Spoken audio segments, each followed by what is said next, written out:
Hello, നമുക്കിന്നൊരു quinoa salad ഉണ്ടാക്കാം. Quinoa സാലഡിന് വേണ്ടി ഞാൻ ക്വിനോവ എടുത്തിട്ടുണ്ട്. നന്നായിട്ട് വാഷ് ചെയ്ത് നമുക്കിന്ന് ബോയിൽ ചെയ്തെടുക്കണം കേട്ടോ. ഒരു 15 മിനിറ്റ് നമുക്ക് ബോയിൽ ചെയ്താൽ മതി. ഓവർ കുക്കാകാതെ ശ്രദ്ധിക്കേണ്ടതാണ്. ക്വിനോവ അളന്ന് നന്നായിട്ട് വാഷ് ചെയ്ത് നമ്മൾ ബോയിൽ ചെയ്യാൻ വെച്ചു കേട്ടോ. അത്ര തന്നെ നമ്മൾ ബ്രോക്കോളിയും ഇതിന് വേണ്ടി നന്നായിട്ട് കഴുകി ബ്ലാൻഡ് ചെയ്തെടുത്തു. അതായത് ഇത് ഓവർ കുക്കാവരുത് കേട്ടോ, രണ്ടും ഓവർ കുക്കാവരുത്.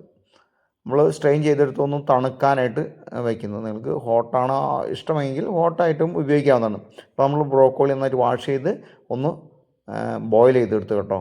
അതും ഓവർ കുക്കാവരുത്. അതിൻ്റെ കളർ നിൽക്കാൻ വേണ്ടി നമ്മൾ തണുത്ത വെള്ളത്തിലിട്ടു വാഷ് ചെയ്തെടുത്തു. ഇനി നമ്മൾ വിനെഗ്രേറ്റ് ഡ്രസ്സിങ് ആണ് കേട്ടോ. Olive oil, extra virgin olive ഓയിലാണ് ഞാൻ ഉപയോഗിക്കുന്നത്. അല്പം വിനീഗറും ഉപയോഗിച്ചു കേട്ടോ. Salt, pepper. നിങ്ങൾക്ക് ഇഷ്ടമുണ്ടെങ്കിൽ നിങ്ങൾക്ക് നട്ട്സ് എന്തെങ്കിലും ഉപയോഗിക്കാവുന്നതാണ്. സീഡ്സ് ഉപയോഗിക്കാവുന്നതാണ് കേട്ടോ. ഞാൻ അല്പം ചോപ്പ്ഡ് ടൊമാറ്റോ ഉപയോഗിക്കുന്നുണ്ട്. അപ്പം മസ്റ്റാർഡ് ഉപയോഗിക്കുന്നുണ്ട്. Crush pepper, black pepper, mustard ഇതെല്ലാം കൂടി നമ്മൾ മിക്സ് ചെയ്തതിന് ശേഷം നല്ല ഡ്രസ്സിങ്, നല്ല ടേസ്റ്റ്.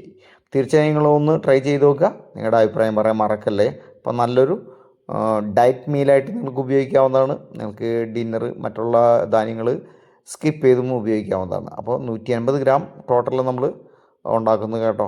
തീർച്ചയായും നിങ്ങളൊന്ന് ട്രൈ ചെയ്യുക. നല്ലൊരു quinoa salad. Thank you. Enjoy the life. By.